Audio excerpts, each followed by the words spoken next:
In this video, I'm going to show you how to download Gamma AI presentation. Now to get started, if you're using an Android phone, first open your Play Store.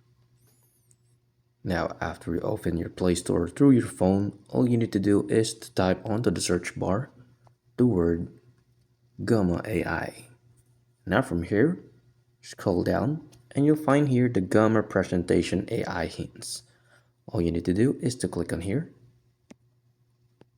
or click the install button to install directly the application. Or if you can go on to your Google Chrome, I can recommend you is to that search the application which says Gamma AI. Like for example on this one, you can type here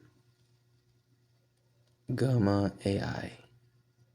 Now you'll see here onto the first link, click the first link. And now from this page, it automatically scroll down to the bottom.